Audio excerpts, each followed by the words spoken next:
Hey guys, welcome to this video on buildups. So what's a buildup? A buildup is basically the part in the track that builds up to the drop. It's called a buildup because everything builds up, if that makes sense. Basically what you want to do with a buildup, the purpose it's there is basically to create as much energy as possible to be released once the drop kicks in. What we're looking at here is the Skyline remix I did for You and What Army. And I'm just gonna show you the build up right now.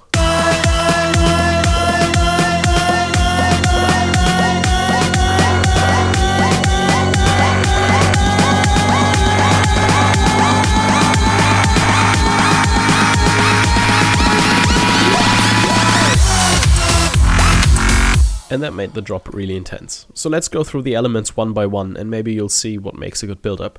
So the first thing is this. This is one of the major chord synths. And you can hear that there's a raising note going on. So this just plays the same note in 3 octaves. And what I did here was automate the pitch wheel. And if I play this track now, you can see that the pitch wheel goes up. Sorry.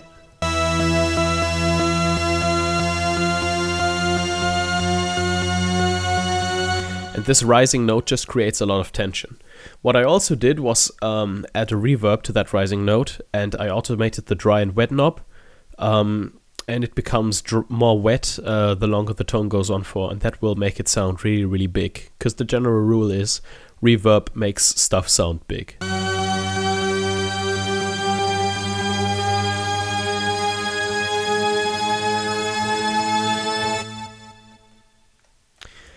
The next element is, I think this is this NNXT.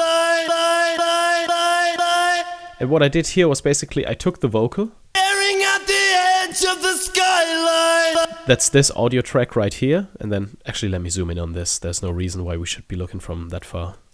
Okay, so I took this vocal track. At the edge of the skyline. And how this vocal actually works is like this. Skyline. So I shortened it up and then cut the end off and just had it repeat. And I can't have a raising tone with these audio clips. So I loaded this little thing, I bounced that off into a new track, then loaded that sample into an NXT and automated the pitch wheel. That's this sample here. And I set the... oh no, actually I didn't. Never mind. So what I did here was basically keep on re-triggering the sample and then automate the pitch bend so it gives this effect.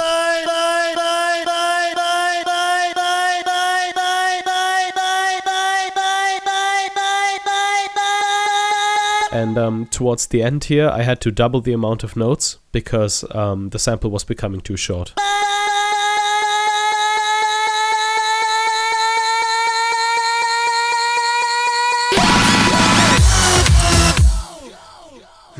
Okay, what else did I do?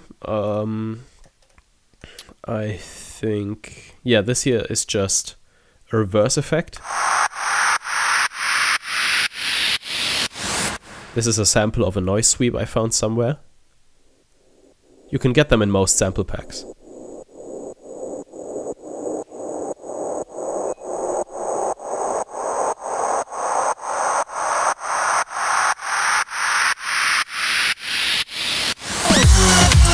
So yeah, the noise just sweeps up and that creates a lot of tension.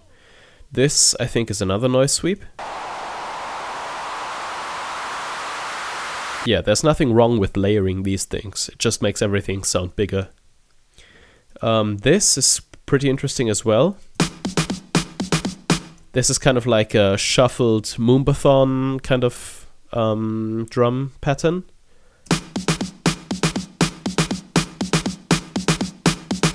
And I keep that going on, and if we take a look at the notes, you'll see that... Holy fuck, cat! Go away. Excuse me, the cat just jumped on my keyboard. Okay, so what did she change? Pretty much nothing, I hope. Okay. So yeah, about these drums. these drums here, you'll see that both the number of notes and the velocity increase. Let me solo that.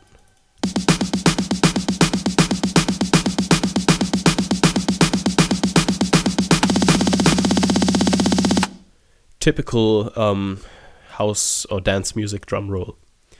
This is one of the synths I introduced later on. Hold on.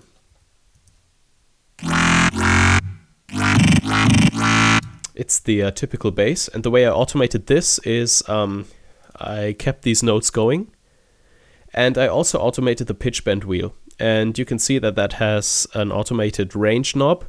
That's because I wanted to have more drastic pitch changes later on in the song, but right now I automated this raising note with a pitch bend range of 5, and because I wanted to keep everything in harmony, I set this 1 to 5 in this section as well. So if you take a listen to this one, it's just filtered down. And not only does the pitch start to raise, but also the filter starts to open up more as I play this thing.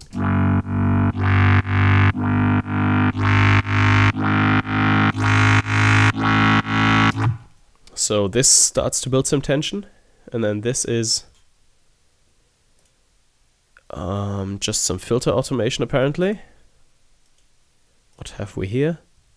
You can probably tell I'm doing this quite unprepared. Oh yeah, I'm using this synth here. And I'm introducing this synth earlier in the build-up so that the listener can kind of prepare for what's coming. So this is the second Thor with the synth. And once again, I'm automating the pitch bend. I'm also opening the filter.